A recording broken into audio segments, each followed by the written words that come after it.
আপনার লিভারটা ছিল, সেই লিভারের যে আপনি নিজেই 12টা বাজিয়েছেন, সেটার কি হবে? ভাত খাইতে হবে কি করে এটাও জানেন। আপনারা নিজেরাই ভাবেন যে এই যে ওষুধগুলো যে আপনারা খাচ্ছেন এবং বছর বছর চিকিৎসার মাধ্যমে ওষুধ বাড়তেছে কিনা সেটা বলেন। ওমাইয়ার ইনসুলিন ব্যবহার হতে পারে কিনা, সিপেপটাইড ইনসুলিন তৈরি হয় কিনা, খালি পেটে ইনসুলিন কত, এগুলো না করেই সবাইকে ইনসুলিন দিয়ে দিচ্ছে। সর্ববিষয়ে আলহামদুলিল্লাহ বলতে হবে, আল্লাহ যা দিয়েছেন বলি আলহামদুলিল্লাহ।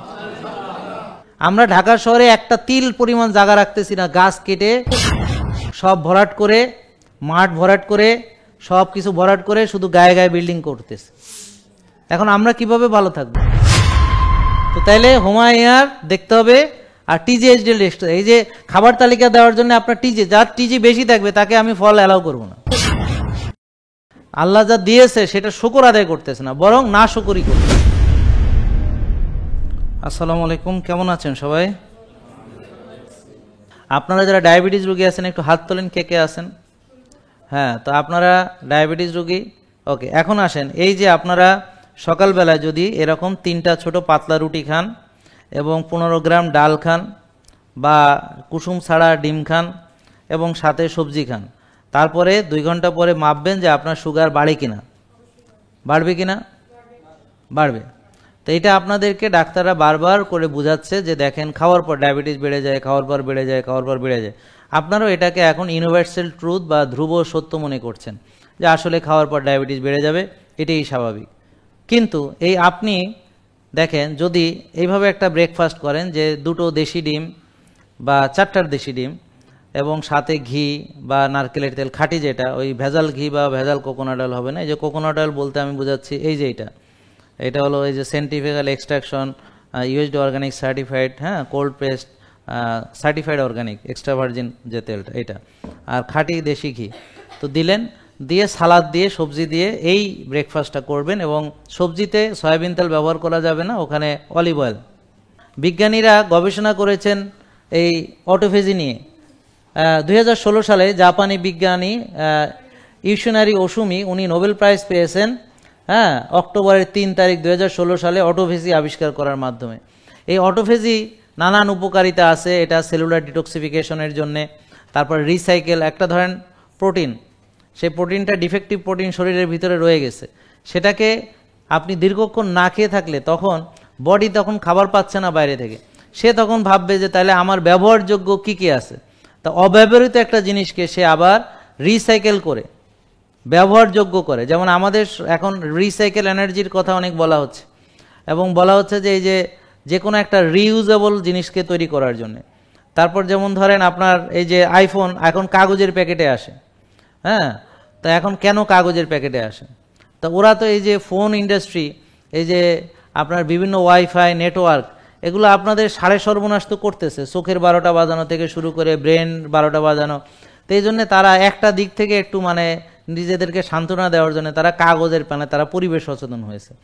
কিন্তু এই যে মোবাইলগুলো যখন ব্যবহার উপযোগী আর থাকবে না, এই ব্যাটারিগুলো পরিবেশের যে কি ক্ষতি হবে, কোটি কোটি যে মোবাইলের ব্যাটারি যেগুলো আর ফেলা দিতেছেন, সেগুলো যে পরিবেশের কি 12টা বাজাবে এই ব্যাপারে আপনাদের কোনো ধারণা নেই।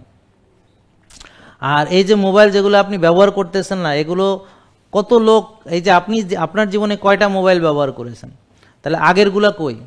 তো সেইভাবে চিন্তা করেন যে আগামী 10 বছর পরে কত লক্ষ লক্ষ কোটি কোটি মোবাইল যেগুলো আপনি ফেলে দিচ্ছেন, সেই মোবাইলগুলো পরিবেশের কী রকম ক্ষতি করবে আপনাদের কোনো ধারণা আছে? এটা বোঝার চেষ্টা করেন। তো এই জন্যে ওরা একটু পবিত্র সাজার জন্যে একটু কাগজের প্যাকেট নিয়ে আসছে, যে তোরে তো সব দিলাম সর্বনাশ, তোর নিয়ে কাগজের প্যাকেট দিয়ে পরিবেশের আমরা একটু ইয়া করলাম আর কি। এটা হলো কি, সব ধ্বংস পুরোটা শুধু কাগজের একটা প্যাকেট দিয়ে বুঝাইলো আর কি, পরিবেশ সচেতনতা। তো যাই হোক, এগুলো অনেক বিস্তারিত আলোচনা, সেগুলোর দিকে যাইছি না। তো এখন দেখেন এই যে রিসাইকেল, অর্থাৎ যেই প্রোটিনগুলো আমার সংশ্লেষণের সময় ডিফেক্টিভ প্রোটিন হিসেবে ব্যবহার হয়েছে, সেই প্রোটিনগুলোকে আবার রিইউজেবল, রিসাইকেল করে নতুন সংশ্লেষিত প্রোটিন তৈরি করে বডি সেটাকে ব্যবহার করে। অর্থাৎ অনেকগুলো ভাঙা কাঁচ সেটাকে আবার নতুন গ্লাস হিসেবে একটা মিরর তৈরি করার জন্য সেটাকে ব্যবহার করা হয়। অনেকগুলো ভাঙারির থেকে ভাঙা কাঁচ টাচ নিয়ে একটা নতুন গ্লাস তৈরি করা হয়। তো ঠিক একইভাবে আপনার এইটা বডি এটা করে, কিন্তু বারবার খেলে বডি এটা কোনোদিনই করবে না। বারবার খেলে যেমন একটা মেয়ে তাকে আপনি আপনার মেয়ে তাকে আপনি প্রতিদিন একটা নতুন জামা কিনে দেন, তাহলে সে নতুন জামা প্রতিদিন পরবে, পুরান জামা আর কোনোদিন পরবে না। তো 365 দিন যখন তাকে জামা দিলেন, সে 365টা জামা 365 দিনে পরবে, সে পুরানটা নিয়ে পরবে না। নতুন পাইলে কেউ পুরানে হাত দেয় না। তো যখন বাইরে থেকে আপনি খাবার ঢুকাবেন, বডি তার সঞ্চয় থেকে খরচ করবে না। যে অটোফেজি আবিষ্কার করে নোবেল প্রাইজ পেয়েছেন, আর আমাদেরকে 6 বেলা খাওয়ার তালিকা দেওয়া হচ্ছে। আমাদের রক্তে চিনি বাড়ার মূল কারণ কোষে জায়গা নাই, তো তারা চিনি মাপে রক্তের, কিন্তু কোষের অবস্থা যে কি সেটা কেউ দেখে না, কোষের ওভারলোড দেখে না। তো কোষের ওভারলোড দেখা যায় হোমা আইআরের মাধ্যমে। কিসের মাধ্যমে বলেন? হোমা। তাহলে হোমা আইআর দিয়ে আমরা বুঝি যে সেলুলার ওভারলোড। এই হোমা আইআর কেউ করাবে না, কোনো ডাক্তার আপনার এটা করাবেন না। এটা করালে সমস্যা আছে, যে যদি আপনি হোমা আইআর রুগীকে করান, এখন সেই হোমা আইআর কমানোর পরামর্শ তো তাকে দিতে হবে। এখন ওষুধ দিয়ে তো চিনি কমানো যায়, হোমা আইআর তো কমানো যায় না। মানে রক্তের চিনি ওষুধ ইনসুলিন দিয়ে কোষের মধ্যে ডাম করে ঢুকানো যায়, তো কোষের ওভারলোড আরও বাড়ানো যায়। তো যদি ধরেন এখন আমাদের যারা এই 6 বেলা চিনি খেতে দিচ্ছেন, তারা যদি এখন হোমা আইআর পরীক্ষা করানো শুরু করেন, তাহলে দেখা যাবে ওনার চিকিৎসা করার ফলে এই রুগীটা 6 বেলা চিনি খেয়ে ওষুধ ইনসুলিন দিয়ে চিনি কোষে ঢুকাইতে ঢুকাইতে হোমা আইআর আরও বাড়তেছে। তো এখন আপনারা তখন ডাক্তারকে বলবেন যে আমরা যে চিকিৎসা করাচ্ছি আমার হোমা আইআর তো বাড়তেছে, কমতেছে না, তাহলে কেন আমার হোমা আইআর বাড়তেছে? এই প্রশ্নের সম্মুখীন হয়ে যাবে। তো এই জন্যে তারা এটা করাতে পারবে না, চাইলেও পারবে না। তো এই জন্যে বারডেম থেকে যারা 6 বেলা খাওয়ার তালিকা দিচ্ছে, তারা চাইলেও হোমা আইআর করাতে পারবে না। পৃথিবীর বিভিন্ন জায়গা থেকে মানুষ আসতেছে। তো এখন কনভেনশনাল ডাক্তারি যেটা আমরা করছি, আমি নিজেও করেছি, আমি যেভাবে শিখেছি সেভাবেই করেছি।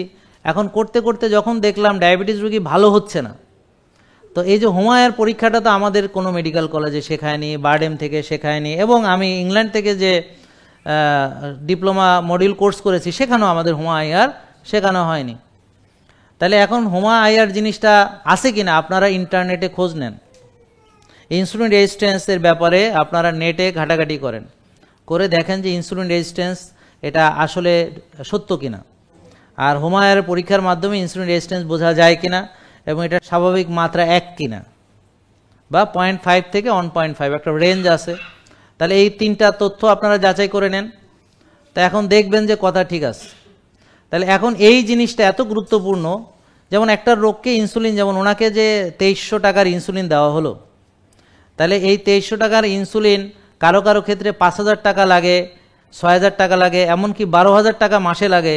এরকম রুগী যে 10 বছর ধরে ইনসুলিন নিছে, সেই ইনসুলিন নিতে কত টাকা খরচ করেছে, আর একটা সিপেপটাইড টেস্টের দাম কত, তুলনামূলক চিন্তা করেন। একটা হোমা আইআর করতে আর কত টাকা লাগবে, বুঝতে পারছেন? অথচ তাদের কত টাকা অলরেডি সে একটা রুগী যার ইনসুলিন তৈরি হয় তাকে খরচ করে। এখন এই যে বাবা দেখেন, উনি নিজে নিজেই ওই যে ইনসুলিন থেকে বেরোয় গেলেন, কিন্তু উনি যদি এটা না করে ওই ইনসুলিনই দিতেন, আর এইভাবে যদি উনি 6 বেলা খেতেন, তাহলে ওনার ইতিমধ্যে আরও অনেক ড্যামেজ হয়ে যেত। তাহলে আপনারাই বলেন যে ইনসুলিন তৈরি হয় কিনা এই পরীক্ষা না করে কি কাউকে ইনসুলিন দেওয়া উচিত? কিন্তু আমাদের এখানে প্র্যাকটিস হলো সুগার ট্যাবলেটে নিয়ন্ত্রণ হইতেছে না, ইনসুলিন দিয়ে দাও, সোজা হিসাব। তার শরীরে ইনসুলিন তৈরি হয় কিনা, হোমা আইআর ইনসুলিন ব্যবহার হতে পারে কিনা, সিপেপটাইড ইনসুলিন তৈরি হয় কিনা, খালি পেটে ইনসুলিন কত, এগুলো না করেই সবাইকে ইনসুলিন দিয়ে দিচ্ছে। তাহলে অন্তত এই জিনিসটা ঠিক হওয়া উচিত। এছাড়া আপনারা এই পুরো আলোচনার ভিতরে বুঝলেন যে ইনসুলিন যেহেতু চর্বি জমায়, আপনারা যদি ওজন কমাতে চান তাহলে ইনসুলিন কমাতে হবে। আর ইনসুলিন কমাতে হলে এমন খাবার খেতে হবে যে সকল খাবারের ইনসুলিন রেসপন্স কম। তাহলে ইনসুলিন বাড়ে কিভাবে? ভাত, রুটি, ফল, দুধ, চিনি জাতীয় খাবার বেশি বেশি খেলে, বারবার খেলে ইনসুলিন বাড়ে। রাত জাগলে এবং টেনশন করলেও ইনসুলিন বেড়ে যায়। তাহলে ইনসুলিন কমাতে হলে আমাকে মানসিক প্রশান্তির চর্চা করতে হবে। মানসিক প্রশান্তির চর্চা করতে হলে আল্লাহর উপরে তাওয়াক্কুল করতে হবে, কল্যাণ কাজ করতে হবে, শ্বাসের ব্যায়াম করতে হবে, রোদে যেতে হবে, ঘাসে হাঁটতে হবে, হ্যাঁ, এবং কল্যাণমূলক অন্যান্য কাজগুলো করতে হবে, এবং অবশ্যই 7-8 ঘন্টা ঘুমাতে হবে, এবং সময় মতো ঘুমাতে যেতে হবে। তাহলে মানসিক প্রশান্তির চর্চা করতে হলে সর্ববিষয়ে আলহামদুলিল্লাহ বলতে হবে। আল্লাহ যা দিয়েছেন বলি আলহামদুলিল্লাহ, আল্লাহ অনেক ভালো রেখেছেন, আলহামদুলিল্লাহ। স্যাটিসফ্যাক্টরি মনোভাব থাকতে হবে, গ্র্যাটিটিউড অ্যাটিটিউড থাকতে হবে। গ্র্যাটিটিউড অ্যাটিটিউড থাকতে হবে, স্যাটিসফ্যাক্টরি মনোভাব থাকতে হবে যে আলহামদুলিল্লাহ আমি ভালো আছি। তা এখন আপনারা দেখেন আল্লাহ অনেক কিছু আপনাদেরকে কিন্তু দিয়েছে, কিন্তু হয়তো একটা বিষয় বা দুটো বিষয় বা কোনো একটা বিষয় আপনার ঘাটতি আছে। সেই বিষয়টা আপনি মাথায় নিয়ে আপনাকে যে এত নিয়ামত আল্লাহ দিয়েছে সব ভুলে গিয়ে আপনি হতাশ, আপনি ডিপ্রেশন, এবং আপনার আচরণটা অকৃতজ্ঞদের মতো হয়ে যাচ্ছে। মানে আলহামদুলিল্লাহটা নেই, কারণ আপনার মন খারাপ, আপনার টেনশন, আপনার দুশ্চিন্তা, আপনার হতাশা, মানে আপনার ভিতরে ঠিক আলহামদুলিল্লাহটা নেই। মানে আলহামদুলিল্লাহ মানে আপনি সন্তুষ্ট, আপনি তুষ্ট, আপনি যা দিয়েছে তাতে খুশি, বলে আলহামদুলিল্লাহ। তাহলে এখন এই আলহামদুলিল্লাহটা মন থেকে আসতেছে না, এটা মুখ থেকে উচ্চারিত হচ্ছে। আলহামদুলিল্লাহ সূরা পড়তেছি, আলহামদুলিল্লাহ আমরা তাসবিহ টিপতেছি, আলহামদুলিল্লাহ বলতেছি, কিন্তু তার মনের কোনো আলহামদুলিল্লাহ নেই। মানে সে কিন্তু তার কষ্ট, বিভিন্ন বিষয় নিয়ে তার কষ্ট, তার মানে সে তাওয়াক্কুল করছে না আল্লাহর উপরে, সে আল্লাহ যা দিয়েছে সেটা শুকর আদায় করতেছে না, বরং না শুকরি করতেছে, বরং যেটা তাকে আল্লাহ দেয়নি। আর পৃথিবীতে আল্লাহ সব কিছু দেবেন এটা বলেননি।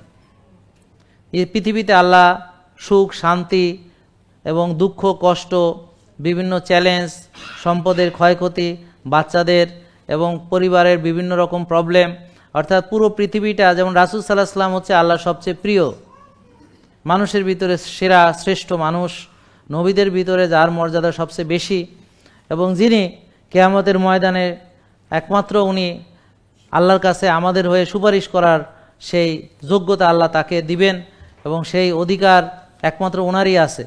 এবং ওনাকে আল্লাহ একটা বিশেষ দোয়া শেখাবেন, উনি সেই দোয়া পড়ে সিজদায় গিয়ে উনি আমাদের গুনার জন্য আল্লাহর কাছে উনি ফরিয়াদ করবেন। সবাই ইয়া নাফসি বলবে, আর উনি বলবেন ইয়া উম্মতি, আমাদের জন্য উনি সুপারিশ করবার জন্য একমাত্র নমিনেশন পাবেন একমাত্র। তাহলে ওনার মর্যাদাটা হচ্ছে এই।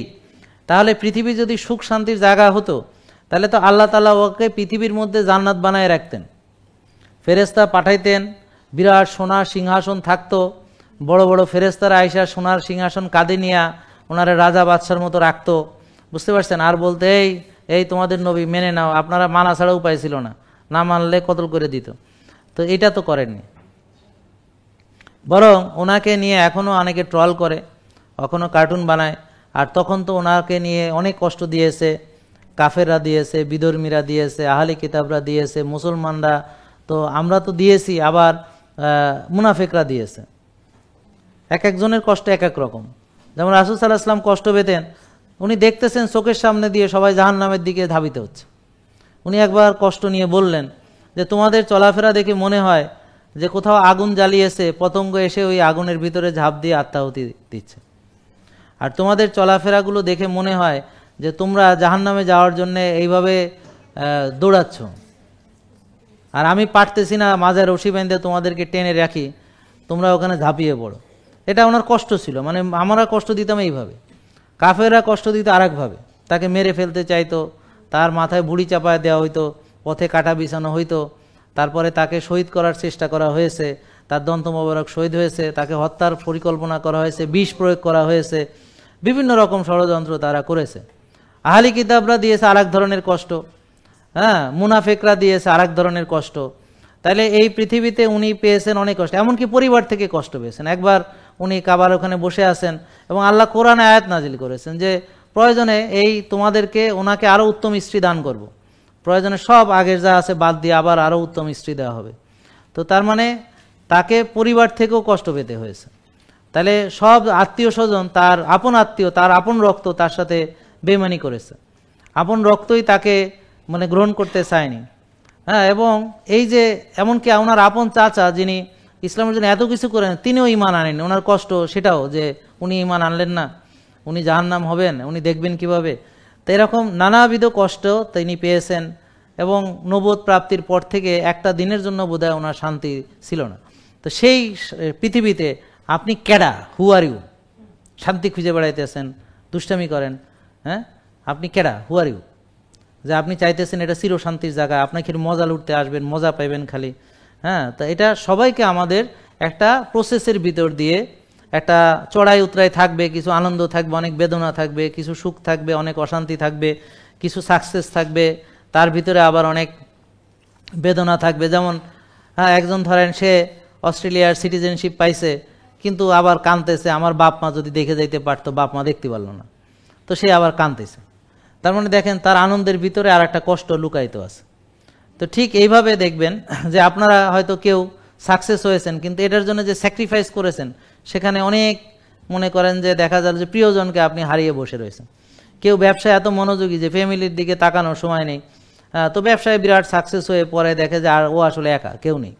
তো এরকম বহু রকমের মানুষ আছে পৃথিবীতে এবং তাদের বহু রকমের কষ্ট আছে, কিন্তু তাদেরকে যে আল্লাহ তাআলা বিকলাঙ্গ করে বানাননি, দুটো চোখ ছিল, এখন যে সেই চোখ দুটো যে আপনি নিজেই নষ্ট করেছেন সেটার কি হবে?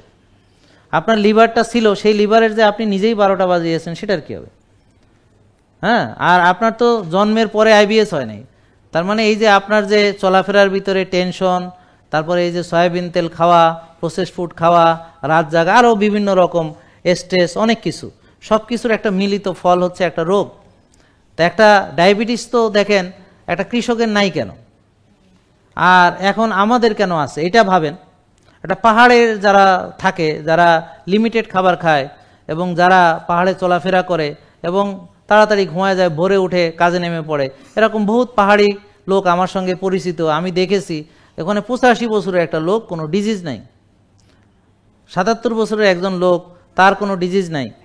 এরকম এক পা নিয়ে একজনের আমি ভিডিও দিয়েছি, সেটা দেখেছেন কিনা, একটা পা আছে একটা পা নেই, এই এক পা নিয়ে সে পাহাড়ে সে উঠতেছে এবং সে, তার কোনো রোগ নেই, কিন্তু সে দুর্বল, কারণ সে খেতে পায় না যতটা সে পরিশ্রম করে। একটা পা নিয়ে সে পাহাড়ে ওঠে, পাহাড়ে নামে, নৌকা দিয়ে ওই সাইডে যায়। তো এটা তার ভিতরে এখন দেখলাম যে দুর্বলতা আছে, তার দরকার পুষ্টিকর খাদ্য। আমরা কিছু তাকে টাকা পয়সা দিয়ে এসছি, এটা তো সাময়িক, আমি তো আর তাকে স্থায়ী কোনো ব্যবস্থা করতে পারছি না। তো এখন দেখেন এক একজনের এক এক রকম প্রবলেম। তো এই পৃথিবীটা আসলে মানে কোনো রঙ্গ রসিকতা ভোগ বিলাসের জায়গা নয়।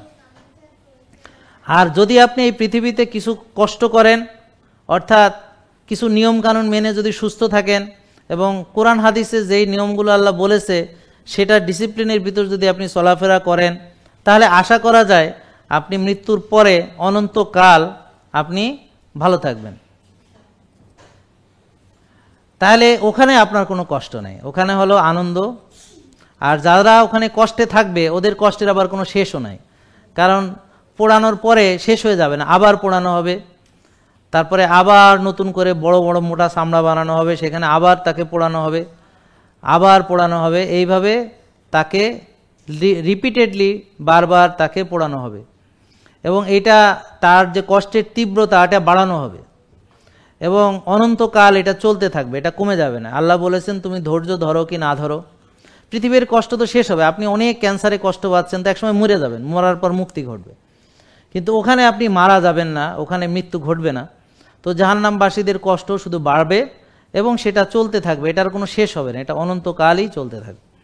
তাহলে দেখেন সামান্য পৃথিবীর কয়েকটা দিন, এই দিনটা কিভাবে আপনি অতিবাহিত করবেন সেটার উপরে নির্ভর করতেছে যে অনন্তকাল আপনি কিভাবে থাকবেন।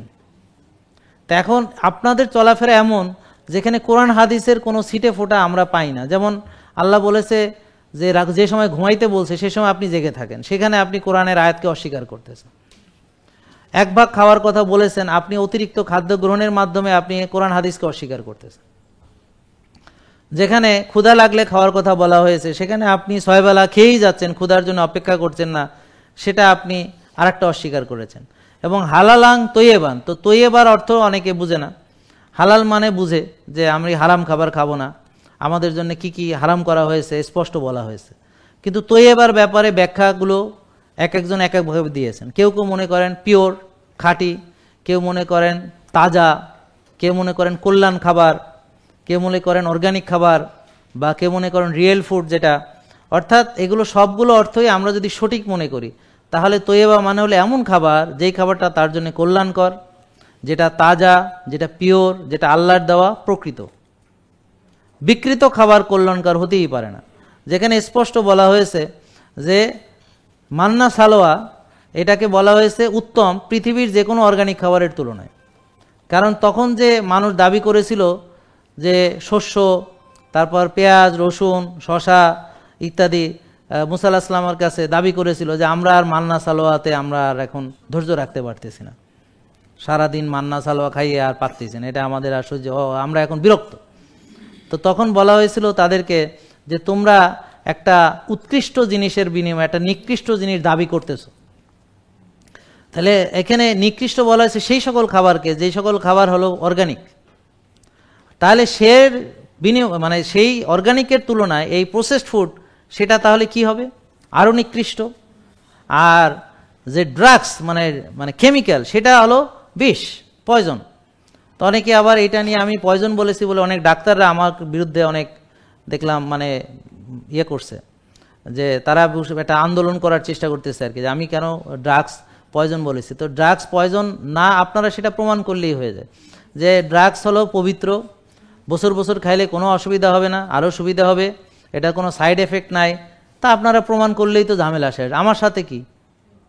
আপনারা প্রমাণ করবেন যে ড্রাগ অত্যন্ত পবিত্র, বছর বছর খাবো, এটার কোনো সাইড এফেক্ট হবে না, খেলে কোনো এটার কোনো রিয়াকশন নাই, খুব মানে ভালো জিনিস, একেবারে পুত পবিত্র। দেখেন আপনারা যেই খাবারগুলোকে আমরা খেতে নিষেধ করছি সেগুলো ভেজাল খাবার, যেগুলোতে কেমিক্যাল মিশ্রিত আছে, সেই খাবারগুলো বা কেমিক্যাল পেস্টিসাইডের রেসিডিউ আছে বা কেমিক্যাল ফার্টিলাইজার রেসিডিউ আছে, সেই ধরনের খাবারগুলো।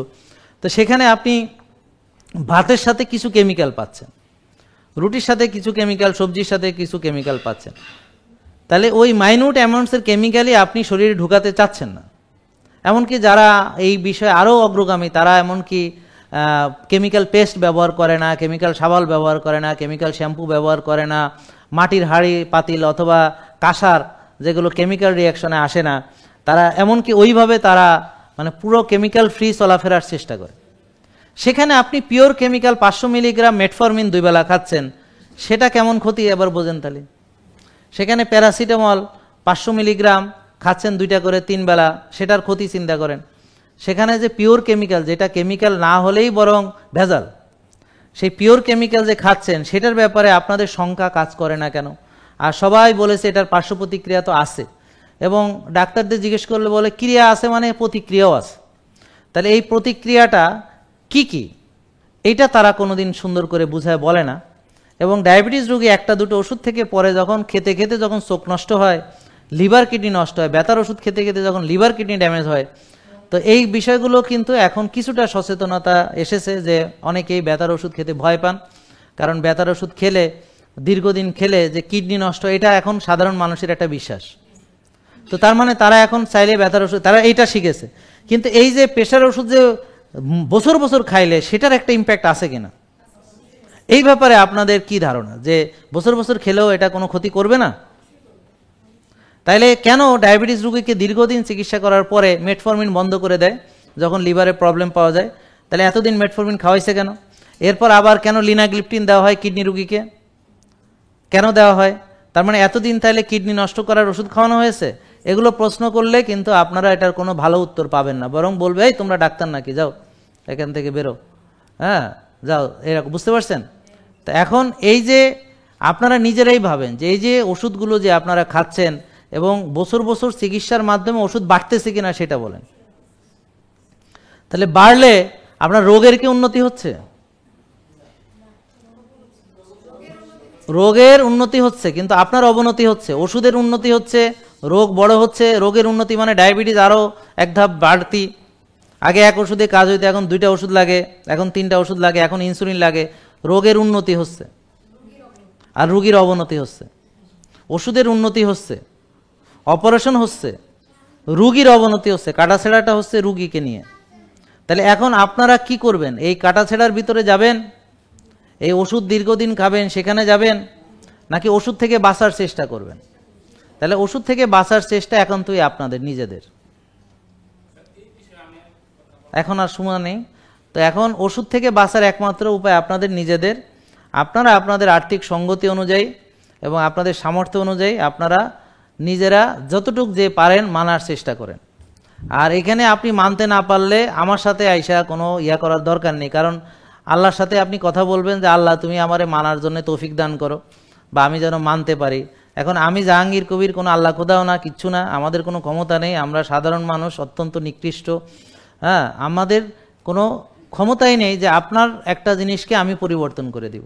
এখানে যত রোগী ভালো হয়েছে তারা নিজেরা নিজেদের চেষ্টায় ভালো হয়েছে, তাদেরকে আমরা পরামর্শ বলেছি, শিখিয়েছি, তারা মেনেছে, শিখেছে, জেনেছে, মেনে মেনে ভালো হয়েছে। কেউ বলবে না যে কোনো ওষুধ দিয়ে সে ভালো হয়েছে, আর কেউ বলবে না যে সে কোনো অপারেশনে ভালো হয়েছে। আমি কাউকে ভালো করে দেব কিভাবে পারবো? একমাত্র আল্লাহ আপনাকে ভালো করে দিবে। তো এখন আপনার এই অবস্থার জন্যে আপনার তকদির যার কাছে আছে তার সাথে কথা বলেন, আমার সাথে বলে লাভ নাই। তো তকদির কে করেন? আল্লাহ দেন। রিজিক কে দেন? আল্লাহ। মানার সক্ষমতা কে দেন? আল্লাহ। এখন আপনার কাজ হচ্ছে চেষ্টা করে যাওয়া। এখন আপনি চেষ্টা করেন আর আল্লাহর কাছে তাহাজ্জুদ পড়ে কান্নাকাটি করে সাহায্য চান। সুস্থতা নিতে হবে তার কাছ থেকে। এমনকি আপনি সব মানার পরও সুস্থ নাও হতে পারেন, আল্লাহ না চাইলে কিভাবে আপনি সুস্থ হবেন? তো সেটা তো মানার পরে সুস্থ না হইলে তখন দেখা যাবে। এখন মানেন, আগে যা পারেন মানেন, চেষ্টা করেন। তা আপনি চেষ্টা করার মালিক, সুস্থতা দেওয়ার যিনি মালিক তার কাছ থেকে সুস্থতা চেয়ে নেবেন। আর চেষ্টা করার পরেও সুস্থ হবেন সেখানে কোনো গ্যারান্টি নেই। আর চেষ্টা না করে কি হবেন সেটা তো আর এখন যা হয়েছেন তাই, রুগী হবেন, ওষুধে যাবেন, ইনসুলিনে যাবেন, ডাক্তার দেখাবেন, বছর বছর গ্যাসের ওষুধ খাবেন, বছর বছর ব্যথার ওষুধ খাবেন, বছর বছর ডায়াবেটিসের ওষুধ খাবেন, বছর বছর প্রেশার ওষুধ খাবেন, এবং এগুলো থেকে যে বেঁচে যাবেন তা না। আলটিমেটলি ওষুধ খেতে খেতে খেতে খেতে অপারেশন হবে, ওষুধ খেতে খেতে খেতে খেতে লিভার সিরোসিস হবে, ওষুধ খেতে খেতে খেতে খেতে কিডনির আপনার ডায়ালাইসিস পর্যন্ত যাবেন। এগুলো কিন্তু এমন না যে যারা ওষুধ খাচ্ছেন তাদের কিডনি নিরাপদ, তাদের হার্ট নিরাপদ। দেখবেন যাদের হার্ট অ্যাটাক হচ্ছে, খোঁজ নিয়ে দেখেন যে ও 15-20 বছর ধরে হয়তো ডাক্তার দেখায়। যাদের কিডনি নষ্ট হচ্ছে, খোঁজ নিয়ে দেখেন সে হয়তো 10-15 বছর ধরে ডাক্তার দেখায়। যাদের চোখ নষ্ট হচ্ছে ডায়াবেটিসের কারণে, দেখবেন যে ওরা ডাক্তার দেখাতে দেখাতে দেখাতে দেখাতে 6 বেলা খেতে খেতে খেতে খেতে ওষুধ খেতে খেতে খেতে খেতে এখন চোখে লেজার মারতে মারতে এখন আর এখান থেকে বেরোতে পারছে না। তাহলে যেই রোগের মূল কারণ হচ্ছে খাওয়া দাওয়া, তাহলে আপনারা দেখেন কি খাবার আপনাদের জন্য উপযুক্ত। তো এটার জন্য আপনাদের হোমা আইয়ার করাতে হবে। বলেন হোমা আইয়ার। তো হোমা আইয়ার দিয়ে আমরা বুঝবো যে কোন কোন খাবার আপনার জন্য উপযুক্ত। তাইলে হোমা আইয়ার দিয়ে আমরা কোষের ওভারলোড বুঝবো। তাহলে কার ওভারলোড বেশি? যার হোমা আইয়ার বেশি। তো একটা লোকের হোমা আইয়ার 1 মানে সে ভালো, 5 হলে তার অনেক বেশি আছে, 2-এর বেশি হলেই বেশি আছে, 2টা মার্জিনাল, 2টা আমরা অতটা মনে করি এতটা সিরিয়াসলি নেই না। তো যাদের 3, 4, 5, 6 তাদেরকে 1-এ নিয়ে আসতে আমরা টার্গেট দিই। এখন কমানোর বুদ্ধি কি? সে প্রসেসড আল্ট্রা প্রসেসড ফুড খাওয়া বাদ দেবে। এটা বইয়ের ভিতরে সুন্দর করে আপনাদের দেওয়া আছে। তাছাড়া আমরা তো আপনাকে গাইড দিব, ঠিক আছে? এরপরে আপনারা হোমা আইয়ারের আলোকে আপনাকে আলাদা খাবার তালিকা দেওয়া হবে। যেমন এই বোন যেমন ভাত খেতে পারবে, আমি ভাত খেতে পারি, এরকম যেন উনি ভাত খাইতেছেন। যাদের ভাত খাওয়ার মতো উপযুক্ততা আছে, হোমা আইয়ার ভালো, সে ভাত খাবে। আর যাদের ভাত খাওয়ার মতো উপযুক্ততা নাই, সে কিছুদিন বিরত থাকবে, পরে আবার খাবে, মানে কোষ খালি হলে আবার খাবে। তাহলে হোমা আইয়ার কমাতে হলে ইনসুলিন কমাতে হবে। তাহলে মানসিক প্রশান্তির চর্চা, ইনসুলিন কম রিলিজ হয় এমন খাদ্য খাওয়া।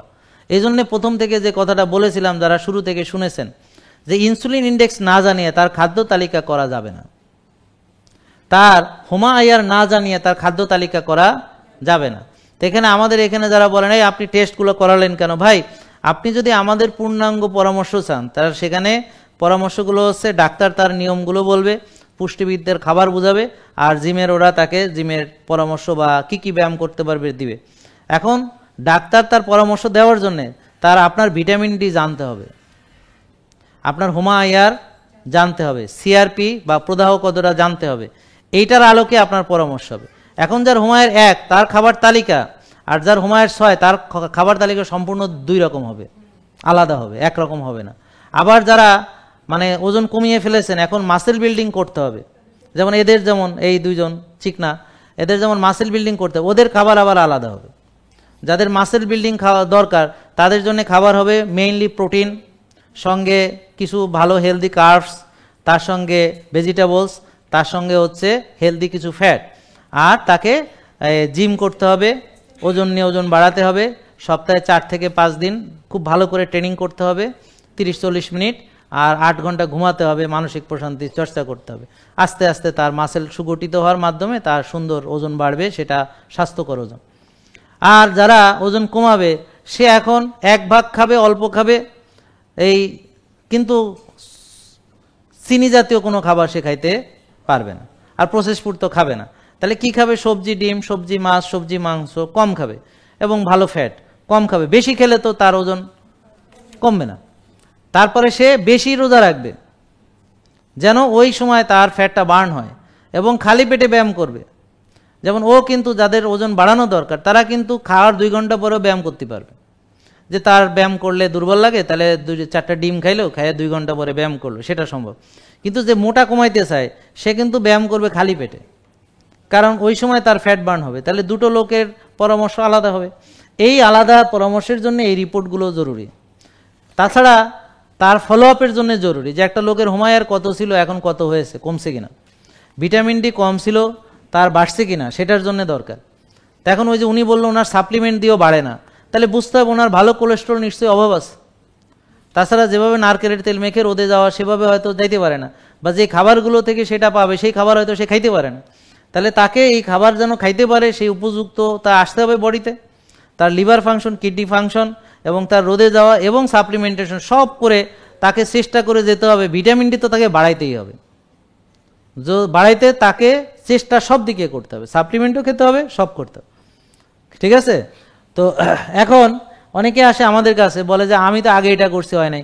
কিন্তু যেমন ধরেন আইবিএস রুগী অনেক খাবার খেতে পারে না, পুঁইশাক টুইশাক এগুলো। আমাদের রুগীরা যখন সে মোটামুটি খাবারগুলো খাওয়া মানে আমাদের নিয়ম মানে, দেখা গেল সে পুঁইশাক পর্যন্ত খাইতে পারে, সে ওই যে ওই পিছলা পিছলা আরও যেই খাবারগুলো আগে খাইতে পারতো না দেখা যাচ্ছে সব খাইতে পারে। যে লোক সবজি খাইতে পারতো না সে এখন সবজি খাইতে পারে। কেন পারে? কারণ সুস্থ লোক সব খাইতে পারবে, সুস্থ লোক আবার খাইতে পারবে না। তার মানে তার যে রোগ সেই রোগটা ভালো হলে সে খাইতে পারবে। তাই জন্যে তার রোগের চিকিৎসা করার পরে সে পারবে। ঠিক আছে? তার মানে আগে যে আপনি ব্যর্থ হয়েছেন কেন? কারণ আপনি ওষুধ খেয়েছেন, কিন্তু আপনি এই যে রোদে যাওয়া, আপনি যে ব্যায়াম করা, আপনি যে আমাদের খাওয়া, যে কোন কোন তেল খাওয়া যাবে না, কোনটা খাইতে হবে, এই যে পূর্ণাঙ্গভাবে তো আপনি জীবনে কোনোদিন মানেননি। আর যদি মানতেন তাহলে তো আপনি আমার এই বিষয়গুলো জানারই কথা, তাহলে তো আপনাকে আমার বোঝানোর দরকার নেই। আমরা বুঝাচ্ছি কাদেরকে? যারা জানে না, যারা মানে না, যাদের চলাফেরা খাওয়া দাওয়া এগুলো সে বোঝে না, কিন্তু বয়স হয়ে গেছে এখন 50, 60, 65, কিন্তু এখনো জানে না খাইতে হবে কিভাবে, এখনো সেটা শেখেনি কি করে খাইতে হবে, ভাত খাইতে হবে কি করে এটাও জানে না। আমরা বলেছি ভাত খাইতে হবে সব খাওয়ার শেষে, ডেজার্টের মতো। মানে আমরা যারা এই আধুনিক জীবন যাপন করি, আর যারা কৃষক তারা ভাত দিয়ে মাইকা সব খাইতে পারবে, তাদের কোনো অসুবিধা নেই। যারা 12-14 ঘন্টা কাজ করে তারা ভাত দিয়ে মাইকা খাইবো, ডাইরেক্ট চিনি খাইলেও অসুবিধা হবে না। বুঝতে পারছেন? কারণ তাদের বডির ভিতরে এগুলো টানে টানে।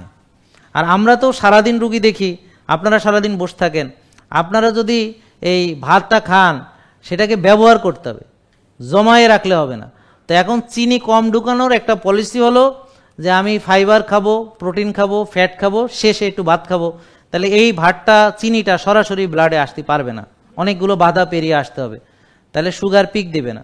তাহলে যাদের চিনি কমাইতে হবে তাদের জন্য ভাত খাওয়ার পদ্ধতি আলাদা, আর যাদের চিনি দরকার তারা ডাইরেক্ট ভাত খাবে। কিরকম? যারা ইট ভাঙে, মাটি কাটে, বুঝতে পারছেন, এদের আলাদা। তাহলে সব মানুষ একরকম না। আমরা এখানে কাদের নিয়ে আলোচনা করছি? যাদের মানে অলসতা বিলাসিতা বেশি, মানে ওরকম কায়িক শ্রম নেই। এখানে কেউ আছেন যে মাটি কাটে, ইট ভাঙে, এরকম কেউ আছেন? ঠেলা গাড়ি ঠেলেন, এনিওয়ান? ডেকি পারান? কেউ নেই। তাহলে দেখেন তো এখানে কারা আসছে? যারা মেইনলি মোটামুটি একটু সচ্ছল, মোটামুটি একটু অলসতা করার সুযোগ আছে, বিলাসিতা করার সুযোগ আছে, খাওয়ার মতো টাকা পয়সা আছে, ডেজার্ট খাওয়ার টাকা আছে, বাসায় হেল্পিং হ্যান্ড আছে, ওয়াশিং মেশিন আছে, ডিশ ওয়াশার আছে, লিফট আছে, এসকেলেটার আছে। বুঝতে পারছেন? মানে এগুলো এরকম যারা শরীরে চর্বি জমাইতে পারে, বুঝতে পারছেন, ফ্যাট জমানোর মতো যাদের অ্যাবিলিটি আছে। আর যারা খেতে পায় না, কায়িক শ্রম আছে, তারা চর্বি জমাবে কেমনে? যাদের ধরেন অনেকে আছে বাসায় কাজের মহিলা, অনেক বাসায় কাজ টাজ করে, অতটা মানে ওদের সচ্ছলতা নেই, হ্যাঁ, তো ওরা দেখবেন যে মোটামুটি স্লিম ফিগার বা ওদের অত ডায়াবেটিস নেই। কিন্তু আবার যারা মনে করেন এদের ভিতর আরেক দল আছে যে বিভিন্ন বাসা থেকে প্রচুর খায়, হ্যাঁ, তারা আবার ভিন্ন, তাদের ফ্যাটি লিভারও হয়ে যেতে পারে মানুষের বাড়ি কাজ করে করে, কারণ সব যে বাড়ি কাজ করে সবাই ওরে খাইতে দেয়, হ্যাঁ, এবং ওরা যে খাইয়া যায় এতগুলো রান্ধে যা বাসে ও করে দেয়, হ্যাঁ, সেটা ও খাইতে খাইতে মনে করেন হইতে পারে, সেটা আলাদা, সেটা প্রেক্ষাপট ভিন্ন। তো তাইলে হোমায়ার দেখতে হবে। আর TGHDL টেস্ট, এই যে খাবার তালিকা দেওয়ার জন্য আপনার যার টিজি বেশি থাকবে তাকে আমি ফল অ্যালাউ করবো না যতক্ষণ টিজি না কমছে। তাহলে এখন টিজির সঙ্গে ডিরেক্টলি ফল খাওয়ার সম্পর্ক, চিনি খাওয়ার সম্পর্ক সরাসরি। আর এইচডিএল বাড়াতে হলে তাকে ভালো গুড কোয়ালিটি ফ্যাট দিতে হবে। তাহলে আমাদের খাবার তালিকা কেমন হবে সেটার সঙ্গে TGHDL রেশিও, তারপর সিআরপি যাদের বেশি থাকবে তাদের জন্য বিশেষ করে হলুদ, গ্রিন টি, তারপরে যে কোকোনাট অয়েল, তারপর স্প্রিলুনা, গ্রিন জুস, বিটকাভাস, সালকুমড়া, মানে আরও অনেক রকম তাকে দেওয়া হবে, যাদের অ্যান্টি অক্সিডেন্ট, অ্যান্টি ইনফ্লামেটরি খাবার দেওয়া হবে যাদের প্রদাহ কমানোর জন্য। তার সঙ্গে অবশ্যই রোজা, ব্যায়াম, ঘুম থাকবে।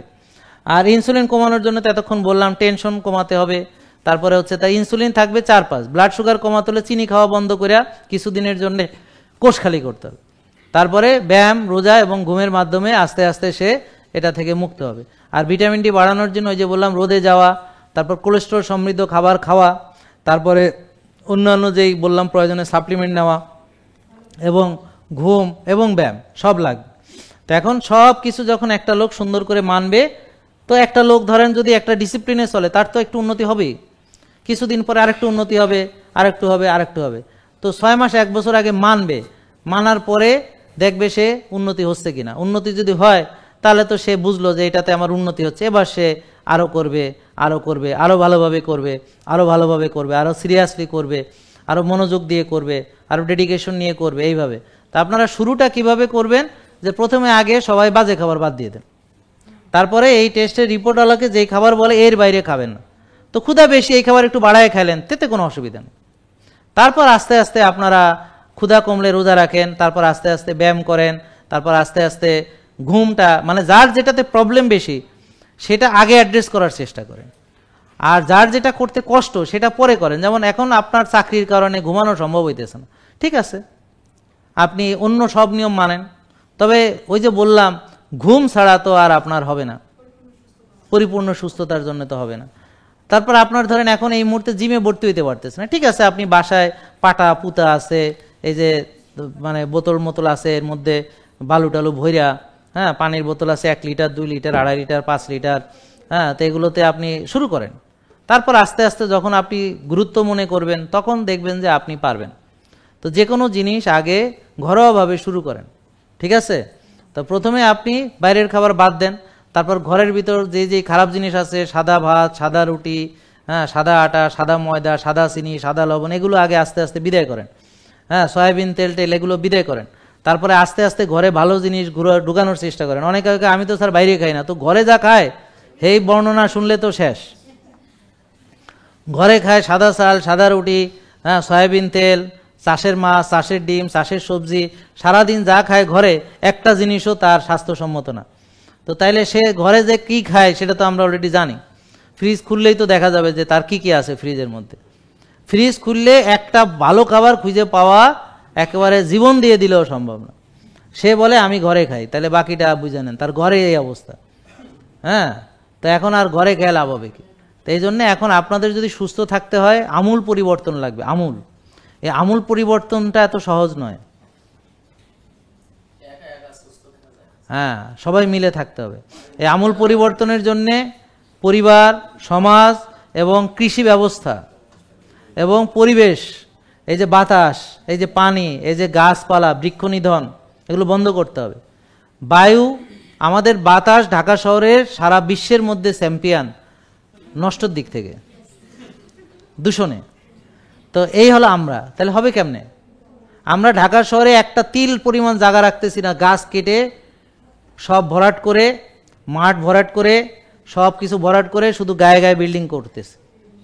এখন আমরা কিভাবে ভালো থাকব? আমাদের পানি শেষ, আমাদের জমি কেমিক্যাল ফার্টিলাইজার পেস্টিসাইড শেষ, হেভি মেটাল শেষ। তাহলে এই ভালো থাকাটা একটা বিপ্লব হতে হবে, এবং যেখানে আপনার সবার ইনভলভমেন্ট দরকার। এটা একটা আন্দোলন। আপনি আপনার জায়গা থেকে এই জিনিসগুলো সবার সাথে শেয়ার করতে হবে, সবাইকে বোঝাতে হবে, বলতে হবে, আপনার দায়িত্ব আছে। তা আপনি পৃথিবীতে চলে যাবেন, কিছু স্বাক্ষর ভালো রেখে যান, ভালো কিছু কাজ করে যান, সমাজের একটা পজিটিভ পরিবর্তনের জন্য আপনি এখানে ভূমিকা রাখুন। আমি একা কি পারবো ভাই? আর আপনার রোগ তো আমি বানাই নেই, আপনার রোগ তো আপনি বানাইছেন, আপনার লাইফটা আপনি লিড করছেন। আজকে আপনার এই পরিণতি আপনি ছাড়া আর কেউ দেয় না। আপনি এবং আপনার সব যারা চিকিৎসায় সহযোগী যারা আপনার এতদিন ছিল, তারা সবাই মিলে না আপনার আজকে এই পিকচার। আপনি যাদের কাছে গেছেন চিকিৎসার জন্য এবং আপনি যাদের হেল্প নিয়েছেন, আজকে আপনার পুরো পরিণতিটা আপনার টিম এফোর্ট। আপনি যা খেয়েছেন, আপনার পরিবার, আপনি এবং আপনার যাদের চিকিৎসা পরামর্শ নিয়েছেন, সেই রেজাল্ট হচ্ছে এটা। এর জন্য কি আমি দেই? আমি তো আপনাদের এখান থেকে বেরোনোর পরামর্শ দিতেছি। এটা দিয়ে তো আর আমি আপনার মাথায় দায়িত্ব নিয়ে নেই নি। এখন আপনি পারলে মানবেন, না পারলে নাই, আপনার তো এখানে কোনো ইয়া নেই। তবে মানলে আলহামদুলিল্লাহ ভালো হবে। হ্যাঁ, তো যারা ফ্যাটি লিভার থেকে ভালো হয়েছে, তো এরকম বহু রুগী আছে যাদের ফ্যাটি লিভার ভালো হয়েছে, বহু রুগী আছে যাদের আইবিএস ভালো হয়েছে, হ্যাঁ, বহু রুগী আছে যাদের ভিটামিন ডির উন্নতি হয়েছে। এরকম লাখ লাখ রুগী আছে আমাদের সারা বিশ্বব্যাপী। তো এরকম, তো এখন আপনার বিশ্বাস হলে ভালো, আর বিশ্বাস না হলে আপনি দূরে গিয়ে মরেন। হ্যাঁ, আমরা আপনাদের অবিশ্বাসী কোনো লোক আমাদের দরকার নেই। আগে বিশ্বাস লাগবে, আস্থা লাগবে, ভক্তি লাগবে, শ্রদ্ধা লাগবে, তারপর যে আপনার একটা জিনিস অ্যাচিভ করা সম্ভব। বিশ্বাসে মেলায় বস্তু, তর্কে বহুদূর। তো আপনাদের সাথে আমরা তর্কে যেতে চাই না, আমরা চাই আপনাদের উপায় বলতে। এখন গ্রহণ না করলে আপনার জন্য কোনো অসুবিধা নেই, আপনি আপনার মতো চলেন। আর গ্রহণ করলে আপনি কি কি উপকার পাবেন, যারা পেয়েছে তাদের সাথে আপনি যোগাযোগ করে দেখতে পারেন যে আসলেই তারা পেয়েছে কিনা। আর আমাদের যে নিয়মগুলো যা বললাম, অলরেডি যা বললাম, এগুলাই নিয়ম। তো এগুলো আপনি মানতে পারলে ভালো থাকবেন। আরও কিছু আছে, যেমন কফিয়ানামা কীভাবে করে, শ্বাসের ব্যায়াম কীভাবে করে, কিভাবে রোদে গেলে ভালো ফল পাওয়া যায়, কেমনে ঘাসে হাঁটতে হবে, আবার কিছু রিল্যাক্সিং এক্সারসাইজ আছে মানসিক প্রশান্তির জন্যে, শক্তির জন্য কিছু আছে। তো এগুলো আবার অনেক রকম আছে, কিন্তু আমাদের 1900-র বেশি ভিডিও আছে, সেখান থেকে আপনি দেখুন, জানুন, মানুন, শিখুন, কোনো অসুবিধা নেই। শিখুন, মানুন, রেজাল্ট আমরা দিব না, আমাদের এখানে কোনো গ্যারান্টি ওয়ারেন্টি নেই যে আপনি ভালো হয়ে যাবেন। এটা একমাত্র মূর্খ ব্যক্তি ছাড়া কেউ বলে না যে আপনি এই গ্যারান্টি আছে, কারণ নিজেরই গ্যারান্টি নাই। হ্যাঁ আবার গ্যারান্টি দিতে আছে, যে বেটা গ্যারান্টি দিছে আরে কাল ফান কিনা সেটা দেখেন, হ্যাঁ বেটা বাইসবুনি, ঠিক আছে, তো ঠাডা পড়েনি মাথায়, এটার কোনো ঠিক নাই, হ্যাঁ গ্যারান্টি দিতে আসছে। তো যারা গ্যারান্টি দিয়ে চিকিৎসা করে এরা কোনো চিকিৎসক না। আমরা বললাম যে আপনি চেষ্টা করেন, আল্লাহ যদি ভালো করে ভালো হবেন, আর যদি আল্লাহ যদি না ভালো করে আপনি জীবনে ভালো হবে না। জাহাঙ্গীর কবির বাইটা খাইলেও কোনো লাভ নেই। হ্যাঁ, সুস্থতা আল্লাহর কাছ থেকে নেবেন। আর মানার ব্যাপারে বহু লোক মানে ভালো হয়েছে, আপনি মানে দেখতে পারেন, ইটস ইউর চয়েস। আমি তো খারাপ কিছু বলিনি আপনাদেরকে, তো ইটস ইউর চয়েস। আপনার পছন্দ হলে মানেন, আর পছন্দ না হলে ওয়ালাইকুম আসসালাম ও রহমতুল্লাহ বরকাত। তো সবাই ভালো থাকেন, দোয়া করি সবাই সুস্থ হন, আমাদের জন্য দোয়া করবেন যেন আল্লাহ আমাদেরকে সুন্দরভাবে এই রোজা সুসম্পন্ন করে সঠিকভাবে রোগমুক্ত ঈদ যেন আমরা করতে পারি ইনশাআল্লাহ। ইনশাল্লাহ যেন রোগমুক্ত, ওষুধমুক্ত যেন ঈদ আমরা করতে পারি ইনশাল্লাহ। এবং প্রতিটা ঈদ যেন আমাদের মাঝে আনন্দ নিয়ে আসে, যেন ওই যে আমরা হতাশা নিয়ে যেন না আসে। আসসালামু আলাইকুম রহমতুল্লাহি ওয়া বারাকাতুহু।